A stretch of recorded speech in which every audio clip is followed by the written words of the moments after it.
E aí pessoal, tudo bem? Hoje na aula de hoje a gente vai tratar sobre aritmética complexa.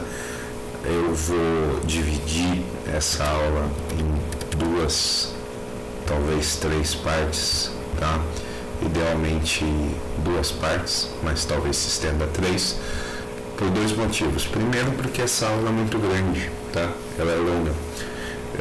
E o segundo é porque eu já tentei gravar essa aula 6 vezes e sempre dá algum problema no meio da gravação.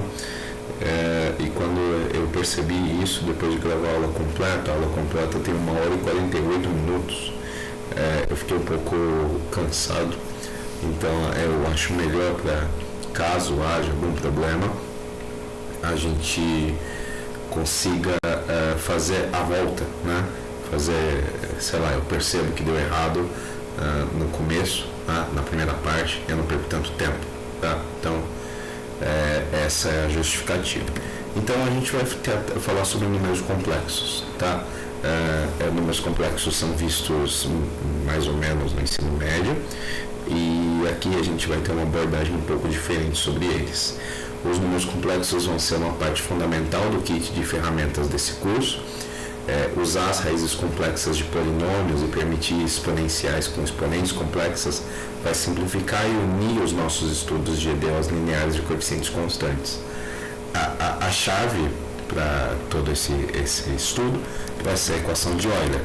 E a equação de Euler eu vou apresentar ela aqui, mas aqui a ideia agora é realmente só apresentar, tá bom? A gente não vai deduzir, a gente não vai explicar, a gente não vai fazer absolutamente nada além de apresentar. Então, a equação de Euler,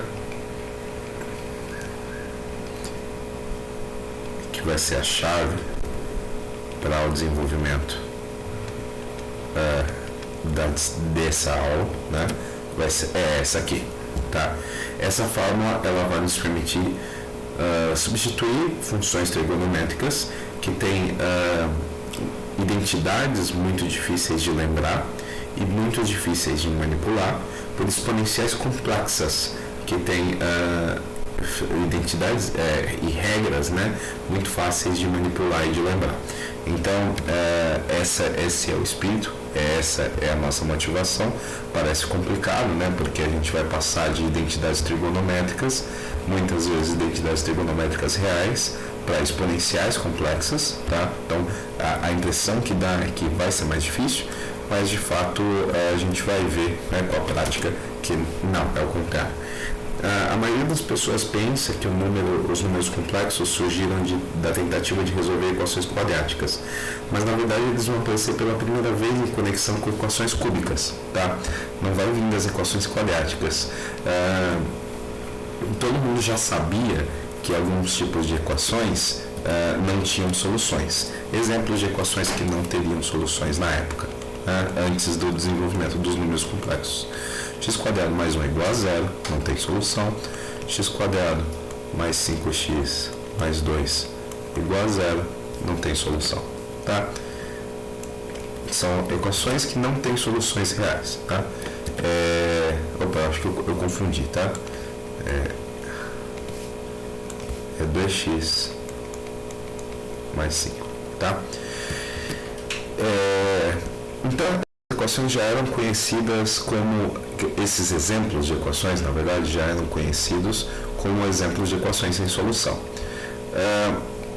O problema foi quando a gente tinha alguns tipos de equações cúbicas. Então, por exemplo, x ao cubo menos 6x mais 2 igual a 0. Essa equação aqui, ela tem 3 raízes reais. E já era conhecido que elas tinham 3 raízes reais. E como que se encontravam essas 3 raízes reais? Eram combinações simples de algumas expressões, como a raiz cúbica de menos 1 mais raiz de menos 7, e b, raiz cúbica de menos 1 menos raiz de menos 7. Tá? Então eram combinações simples, né, desses tipos de expressões. Então, por exemplo, A mais B era um exemplo de raiz dessa equação. Tá? Pode parecer que A mais B não é um número real, tá? Mas ele de fato é um número real. Tá? Então a pergunta que a gente pode fazer é o que fazer com as expressões A e B. Eles eram vistos como uma espécie de números imaginários que não tinham significado em si. Tá? Eles não tinham significado em si mesmos, mas que eles eram úteis como etapas intermediárias em cálculos que levariam a uma última análise aos números reais que a gente procurava. Por exemplo, A mais B. A mais B é um número real, embora constituído por dois membros, né? Dois membros, A e B, que não são. Então, eram intermediários, né, para os nossos resultados. Esse ponto de vista, né, persistiu por várias centenas de anos, mas à medida que mais e mais aplicações para esses números imaginários foram encontradas, eles gradualmente começaram a ser aceitos como números válidos no seu próprio direito, tá? Embora eles não medissem o comprimento de nenhum segmento de linha. Tá? Hoje em dia, a gente é bastante mais generoso, né? Bastante mais generoso com o conceito de número, né? A gente com o uso, né, da palavra número. Número de um tipo ou de outro, eles não precisam mais hoje em dia necessariamente medir, né? Não precisa medir nada, mas para merecer esse nome, eles precisam pertencer a uma série, um sistema, né, no qual alguns tipos de adição, subtração, multiplicação e divisão é possível. Então e isso são operações básicas que precisam obedecer às leis da aritmética. E a gente aprendeu essas leis na escola primária e geralmente a gente acaba esquecendo no ensino médio, né? As leis comutativas, as leis associativas e as leis distributivas, tá? Então a gente precisa exigir que esses números obedeçam a essas leis. Então, para descrever um número complexo, a gente usa um símbolo formal i, e a gente vai representar ele como raiz de menos 1. Então, o número complexo vai ser uma expressão com a forma A mais IB, onde A e B são reais, tá? Esse carinha aqui é um número complexo, tá? Beleza? A e B são reais. Se A é igual a 0 ou B é igual a 0, eles podem ser omitidos, a menos que ambos sejam igual a 0, né? Então, se eu tenho A mais 0 e 0, isso aqui é A. Se eu tenho 0 mais B, isso aqui é IB. E se eu tenho 0 mais I0, isso aqui é 0. Tá? Então, é intuitivo essa regra. A definição de igualdade entre dois números complexos vai ser dada por A mais IB é igual a C mais ID, se e somente se A é igual a C e B é igual a D, tá? Com A, B, C e D reais, tá? Então, isso mostra que os números A e B, eles são determinados unicamente, uma vez que os números complexos A mais e B são dados, né? A gente pode chamar, então, respectivamente, as partes reais e imaginárias de A mais e B, e pode parecer mais lógico a gente chamar IB de parte imaginária, mas a gente vai mostrar que isso é menos conveniente. Então, em símbolos, A vai ser chamada de parte real do número complexo e B vai ser chamada de parte imaginária do número complexo. Tá? Esse B ficou bem feio, né? Vou tentar refazer. Ficou pior.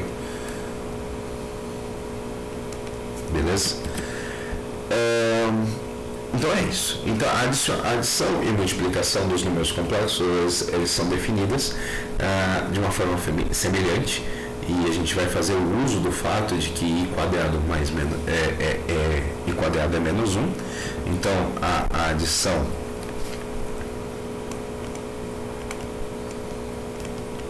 é bem semelhante a os números reais, né?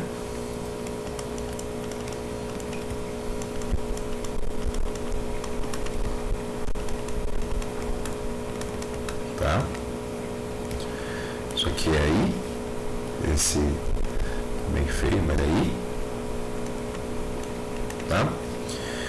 A multiplicação, a gente faz uso, né, de que i quadrado é menos 1, portanto, a mais ib vezes c mais id, a gente aplica a distributiva, né?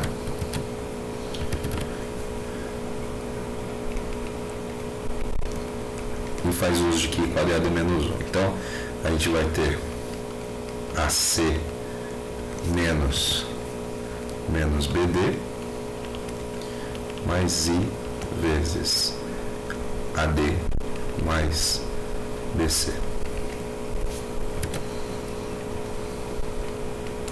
Ok? A divisão é um pouco mais complicada, tá? Mas o que é importante, mais importante do que a fórmula final, é o procedimento para chegar na fórmula final. Então, para um denominador diferente de zero, a gente consegue definir a divisão. Então, A mais IB dividido por C mais ID é igual. O procedimento é o seguinte. Isso aqui é a mesma coisa que isso multiplicado por 1. O 1 que eu vou tomar vai ser C menos ID dividido por C menos ID, tá? E aqui em cima a gente faz a multiplicação usual, então a gente vai ter AC mais BD. Embaixo a gente vai ter C quadrado mais D quadrado mais I vezes BC, né? Menos AD. Certo? Isso dividido por C quadrado mais D quadrado. Ok? A divisão, o procedimento da divisão faz uso do que a gente vai chamar de complexo conjugado. Tá? Então, se Z é esse numerador, que é o A mais IB, a gente vai definir o complexo conjugado de Z da seguinte maneira. A notação vai ser Z com a barrinha em cima. Eu não estou encontrando o cursor. Eu não estou encontrando o cursor. Né? Ele desapareceu. Nossa, eu não estou encontrando o cursor. Achei. É a mesa. Tá? Para avaliar, a mesa não está funcionando. Por isso que eu não estou encontrando o cursor, porque não existe cursor. Voltou. Então, se vai ser Z barra, esse cara vai ser complexo conjugado de Z, e se esse numerador é Z, o complexo conjugado é A menos IB. Vamos reescrever esse A, que ficou horrível. A menos IB. Isso aqui é o complexo conjugado. Então, note que Z vezes Z conjugado é igual a A quadrado mais B quadrado, que é o que a gente usou no denominador. Né? E o tamanho de um número complexo, ou módulo, né, vai ser mensurado pelo valor absoluto dele. Portanto, o módulo de Z é igual ao módulo de A mais IB, que é raiz de A quadrado mais B quadrado. Portanto, é importante notar que Z vezes Z barra, né, vai ser igual ao módulo de Z ao quadrado, tá? Então, a gente vai fazer agora uma série de exemplos, tá bom? A gente vai tomar dois números complexos e vai fazer o máximo de operações que a gente conseguir extrair deles. Tá? Então, eu vou fazer isso em outra página. Vou tomar Z igual a 2 mais 3i e W igual a 4 mais 5i. Ok? Então vamos primeiro começar pela parte mais fácil, que é descobrir quem é a parte real e quem é a parte imaginária de cada um. Então a real de Z vai ser 2, imaginária de Z vai ser 3, real de W vai ser 4 e imaginária de W vai ser 5. Ok? Próxima operação, e é importante a gente notar que na parte imaginária a gente não está incluindo o i, ok? Próxima operação vai ser a soma e a subtração, são a soma e subtração. Então Z mais W vai ser 2 mais 3i mais 4 mais 5i. Então 2 mais 3, 6, 3 mais 5, 8. A subtração, 2 mais 3i menos 4 mais 5i. Portanto, menos 2 menos 2i. Ok? A multiplicação. Então, Z vezes W. Z vezes W, portanto, vai ser 2 mais 3i vezes 4 mais 5i. Então aqui a gente pode multiplicar em cruz, né? Então 2 vezes 4, 8, 3 vezes 5, 15 e i ao quadrado, portanto vai ser negativo, né? Menos 1. E aí 2 mais i vezes 2 vezes 5, 10 e 3 vezes 4, 12, né? Então aqui a gente vai ter menos 7 mais 22i, a multiplicação, tá? E a gente pode brincar um pouco sobre o complexo conjugado. Portanto, o complexo conjugado de Z vai ser 2 menos 3i, né? Isso é, portanto, complexo conjugado de 2 mais 3i, né? Tá? Se eu somo, perdão, deixa eu seguir o módulo de Z, portanto, vai ser a raiz de 4 mais 9, portanto, raiz de 13, tá? E se eu somar Z com Z conjugado, né? Se eu somar Z com Z conjugado, o que eu estou fazendo? Estou fazendo 2 mais 3i mais 2 menos 3i. Portanto, eu vou ter 4, né? Vou ter 4 aqui. E isso aqui é 2 vezes a parte real de Z. Isso vale para qualquer Z, tá? Não precisa ser necessariamente para esse Z do exemplo. Se eu fizer Z vezes Z barra, né? Z vezes Z barra, eu vou ter 2 mais... Eita, tá, a mesa para de funcionar. 2 mais 3i, volta, vezes 2 menos 3i. Portanto, eu vou ter 4 mais 9, né? Que é 13, que é o módulo de Z ao quadrado, né? E a divisão, a gente multiplica, lembrando da nossa regra, né? Então, W por Z é o que? É 4 mais 5i dividido por 2 mais 3i. Como é que a gente efetua essa divisão? Pega o complexo conjugado do denominador e multiplica, né? 4 mais 5i dividido por 2 mais 3i, multiplicado pelo complexo conjugado dos dois lados, né? Então, 2 menos 3i dividido por 2 menos 3i. Portanto, em cima a gente vai ter 8 mais 15 mais I vezes menos 12 mais 10, né? E embaixo a gente vai ter 13. Portanto, a gente vai ter 23 sobre 13 mais menos, né? Menos 2 sobre 13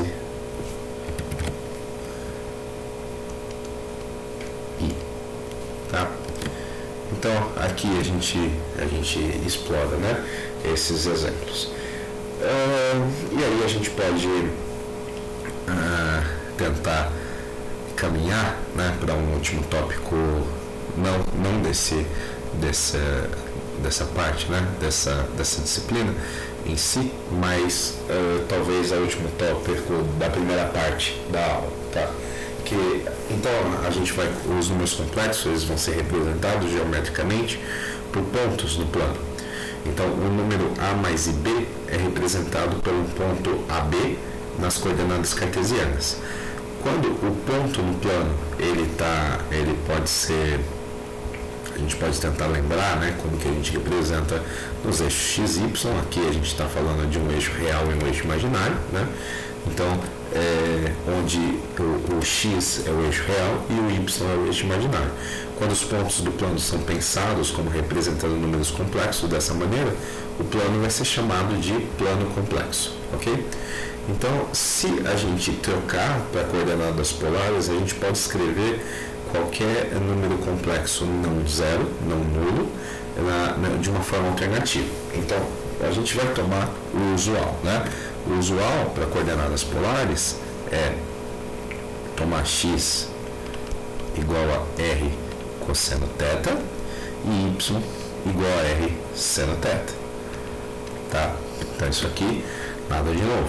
A gente pega a forma polar para um número não nulo, complexo, e assume que esse número complexo é diferente de zero. Portanto, se eu tenho um número complexo do tipo x mais y, a minha representação polar vai ser r vezes cosseno θ, né? Cosseno θ mais i seno θ.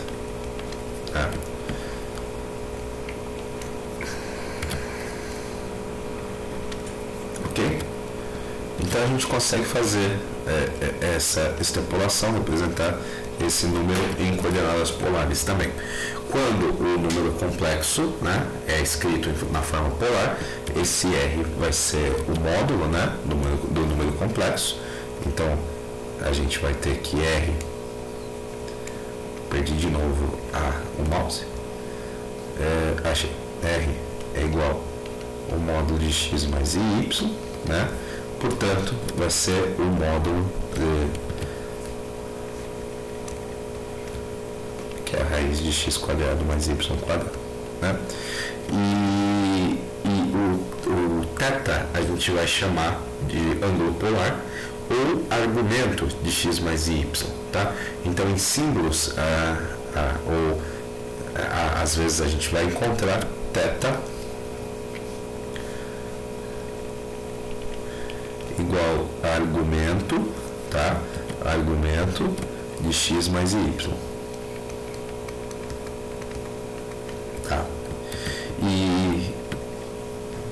E aqui, os valores absolutos são determinados unicamente para x mais y, mas o ângulo polar ele não é, né? Então a gente pode aumentar esse ângulo, né, de qualquer forma, sempre por algum múltiplo inteiro de 2π, que a gente vai cair no mesmo lugar, né? O número complexo zero ele não tem um ângulo polar, ok? Por definição. Então, para fazer com que esse θ seja único, a gente pode especificar que esse θ varie de 0 a 2π, tá? A gente obriga que aconteça isso. E aqui a gente vai chamar isso de argumento principal ou valor principal do ângulo θ. tá? E a gente vai indicar escrevendo esse argumento com o A maiúsculo, tá? Se ele for argumento principal, ele tem o A maiúsculo. Por exemplo, o argumento principal de menos 1 é π. Mas os argumentos de menos 1 vai ser mais ou menos π, mais ou menos 2π, 3π, mais ou menos 5π,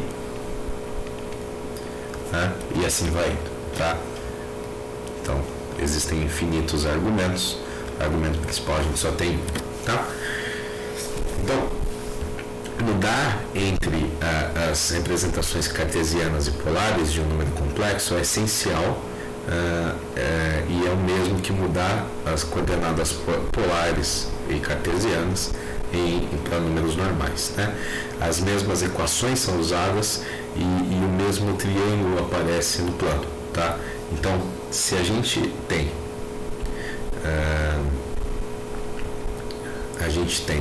um plano complexo,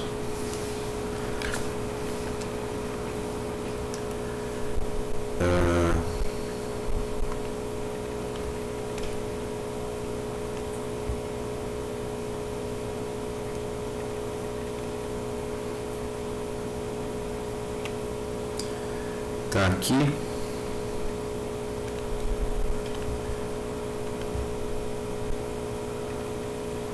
Aqui eu tenho um ponto, tá? Esse aqui é o meu ponto, e esse cara aqui vai ser o meu número Z, que ele vai ser descrito como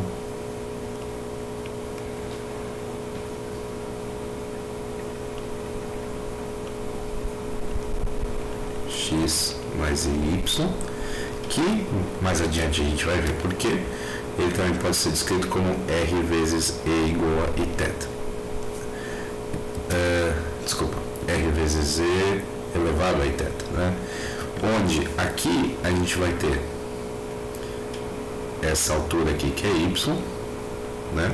Essa base aqui que é X, tá?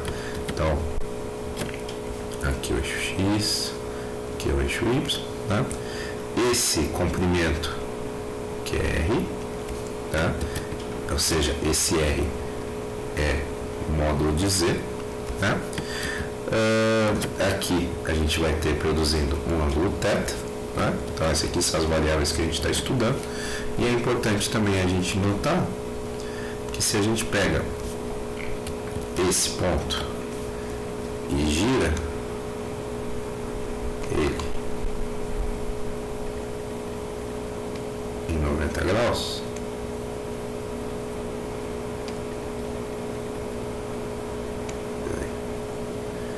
em 90 graus não, eu queria na verdade reverter essa imagem, mas acho que não tem como.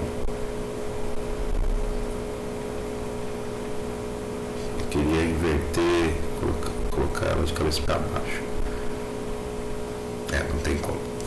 Então, é importante a gente notar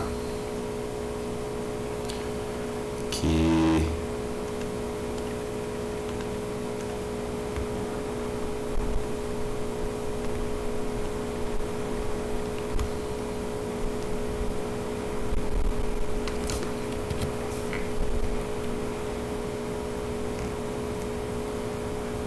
esse ponto aqui,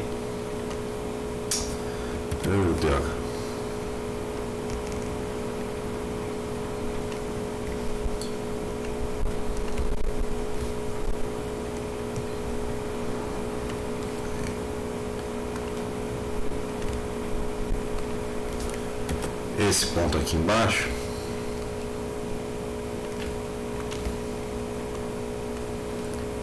é o Z conjugado, x menos i y, que vai ser r exponencial de menos i θ, tá? É isso. Então, vamos fazer um exemplo. O nosso exemplo é o seguinte. dá a forma polar de menos I, 1 mais I, 1 menos I, menos 1 mais I raiz de 3. E aqui é só desenhar, né, no plano, para a gente conseguir encontrar, né? Daqui, portanto, menos I vai ser I vezes o seno, né, de 3π sobre 2.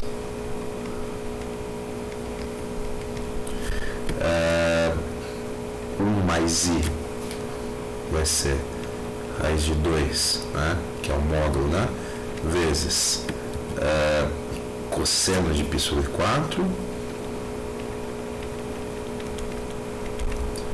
mais I seno de π sobre 4. Que mais? 1 menos I. Opa, esse aqui é o I. Isso aqui é 1 mais I. 1 menos I. Igual a raiz de 2 também. Vezes o cosseno de menos π sobre 4. Mais I seno de menos π sobre 4. E o menos 1 mais I raiz de 3 vai ser 2 cosseno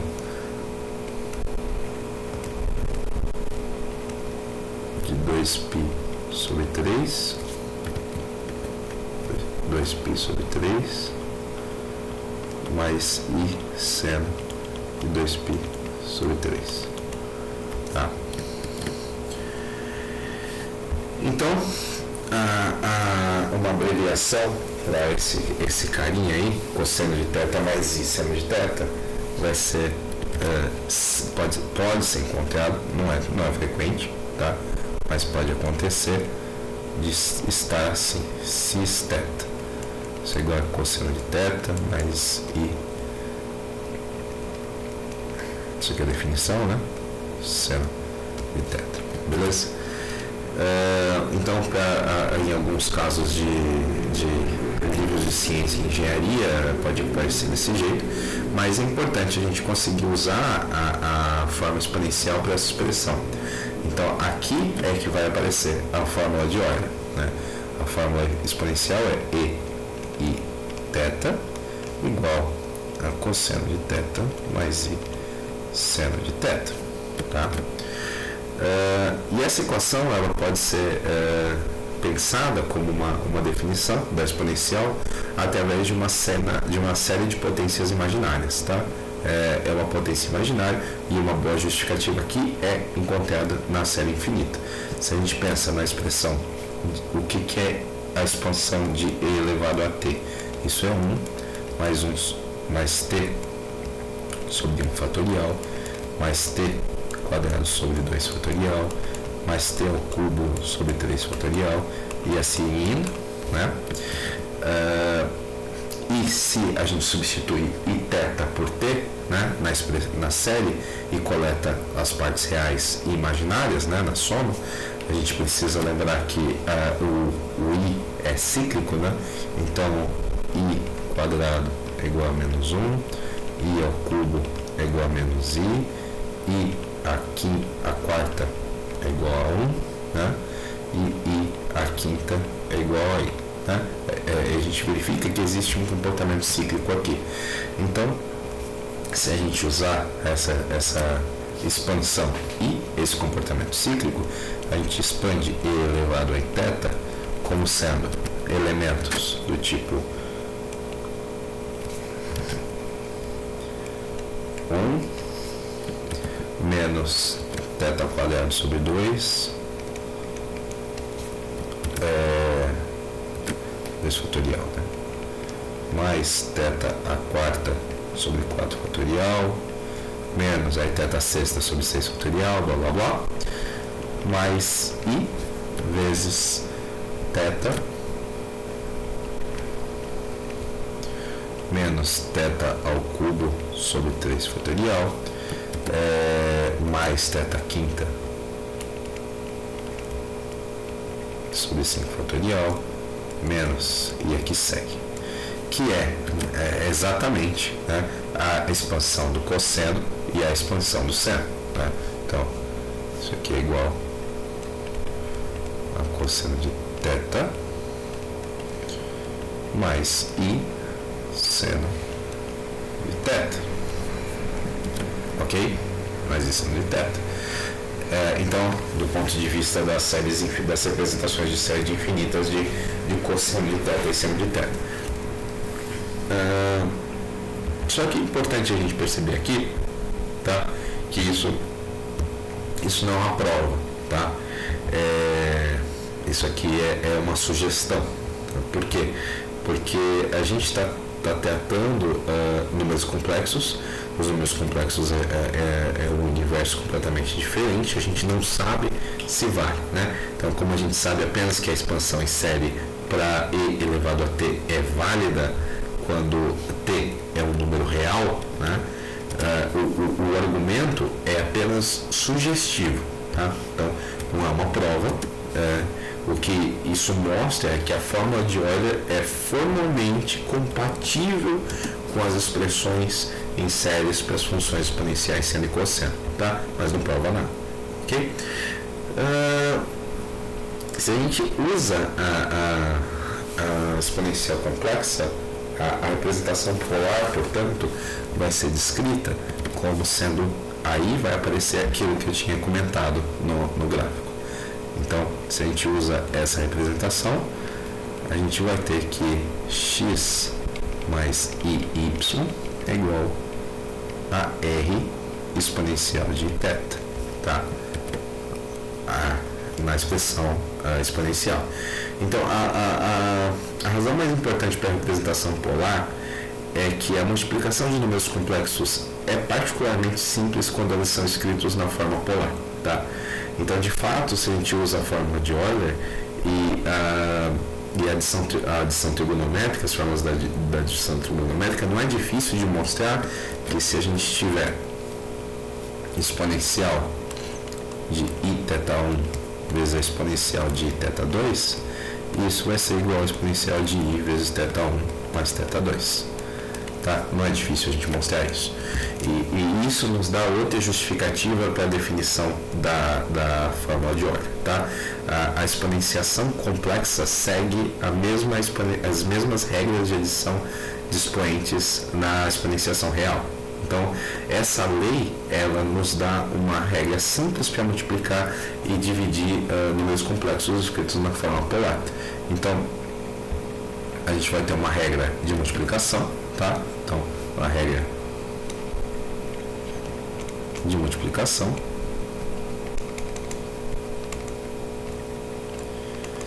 e a regra de multiplicação vai ser que R1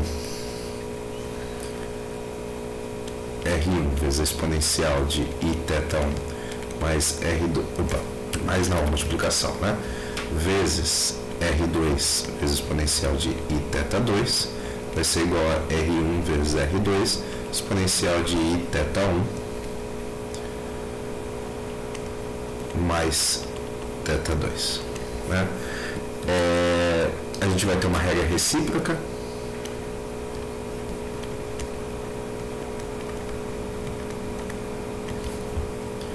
que vai dizer que 1 sobre R exponencial de iθ1 é igual a não precisa nem desse 1, né? É igual a 1 sobre R exponencial de menos iθ, tá? A gente vai ter uma regra de divisão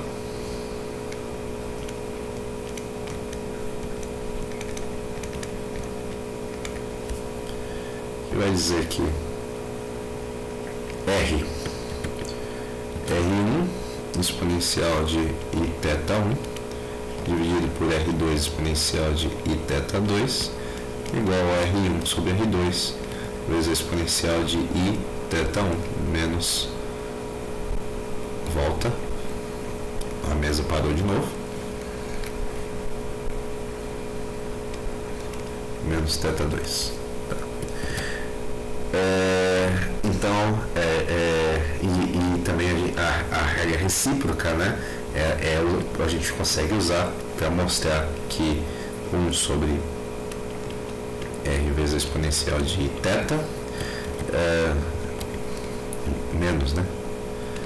Vezes r vezes a exponencial de iθ igual a 1, tá? A gente consegue mostrar isso, tá? E se a gente usa a regra da multiplicação, tá? A gente pode chegar na conclusão, né? Usando x mais y como integrando, elevando isso a uma potência inteira positiva e também usando a fórmula polar, a gente consegue chegar à conclusão de que x mais i y elevado a n é igual a r elevado a n vezes a exponencial de i n θ, tá? Esse θ tá bem feio, né? I n θ.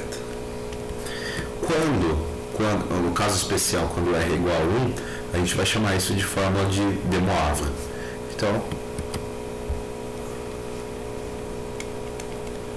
fórmula de Moivre. Ela vai dizer que cosseno de θ mais i seno de θ elevado a n é igual a cosseno de n θ mais i seno de n θ, tá? Então, vamos fazer mais um exemplo.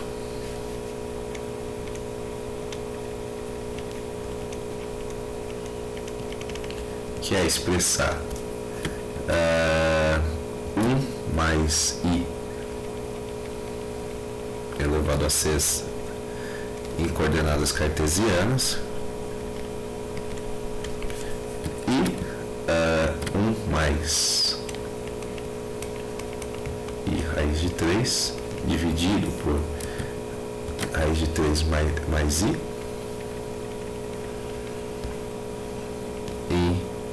em coordenadas polares, na forma polar,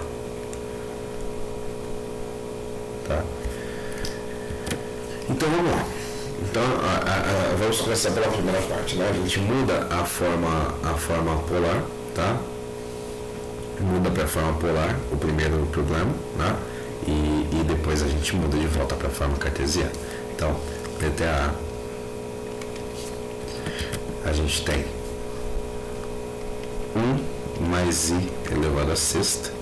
Isso aqui é, na representação polar, raiz de 2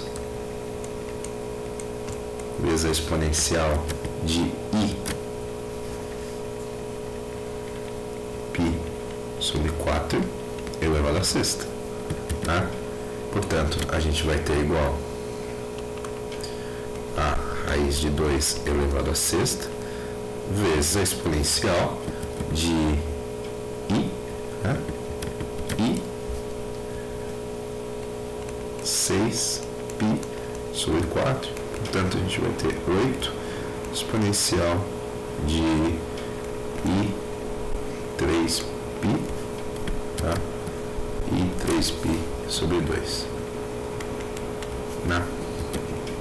E aí a gente consegue voltar isso para a forma cartesiana, menos 8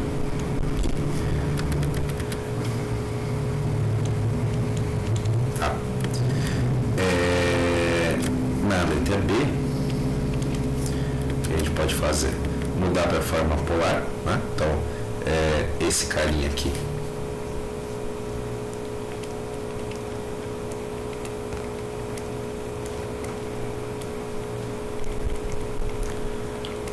vou mudar cada um para a forma polar. O de cima é 2 exponencial de i π sobre 3, né?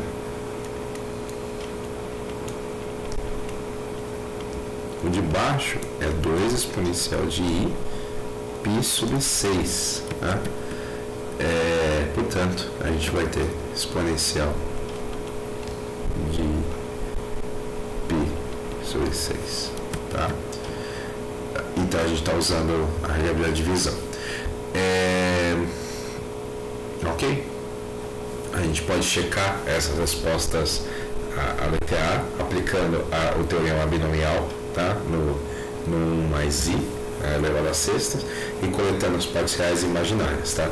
Na letra B a gente também pode fazer a divisão na forma cartesiana, então converter a resposta para a forma polar para poder conferir. As equações que a gente pode, aqui esse tipo de equação vai aparecer em algumas outras disciplinas, né? Portanto, não é uma coisa que vai se encerrar só na disciplina de equações diferenciais. Então, a equação que faz isso é amplamente usada na física e na engenharia e pode ser expresso usando números complexos. Por exemplo, a gente tem A cosseno de lambda t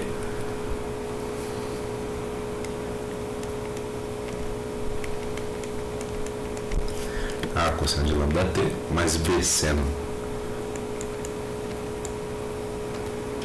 de lambda t é igual a A cosseno de lambda t menos φ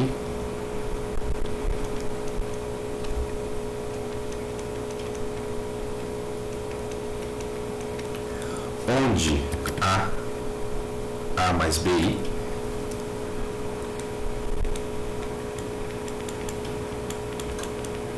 igual a exponencial de Iφ. Tá? Aqui a gente está discutindo, né? A gente está combinando osciladores puros de mesma frequência. Tá? Isso é uma combinação de osciladores puros de mesma frequência que vão aparecer direto em física e engenharia. Então, em outras palavras, esse Azão é a raiz de A quadrado mais B quadrado, né? E que φ é igual ao arctangente de B sobre A. Tá?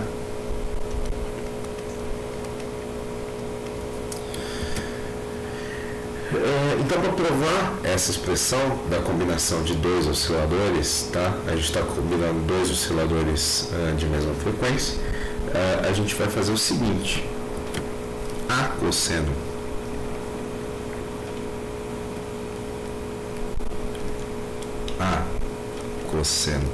de lambda t mais B seno de lambda t é igual a quê? A parte real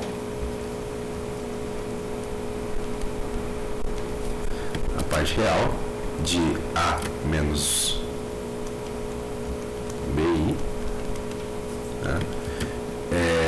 Vezes o cosseno de lambda t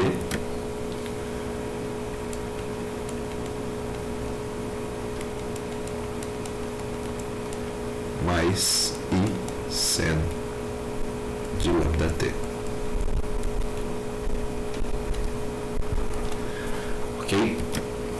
Então aqui a gente está pegando o complexo conjugado, né, de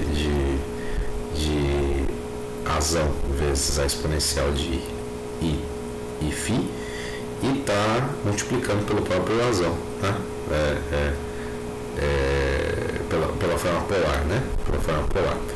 Então aqui a parte real, isso aqui é igual. Isso aqui, portanto, é a parte real de o que dá essa conta aqui. Isso aqui vai ser Azão, né? Esse cara aqui é Azão vezes a exponencial de menos Iφ, né? Exponencial de menos Iφ, e o lado direito é a exponencial de, isso aqui a gente usa a fórmula de Euler, né? Então isso aqui é a exponencial de I lambda t, né? Exponencial de I lambda t. Então isso aqui é isso que eu estou misturando, né? Se eu multiplico, portanto, isso aqui vai ser igual à parte real de A vezes E exponencial de lambda t menos φ, né? I vezes lambda t menos φ, que é igual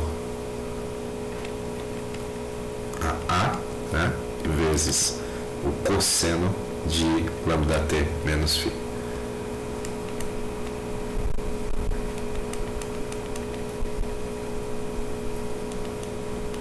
Tá? Então isso aqui é um exemplo que vai aparecer direto na física e engenharia. A gente não terminou o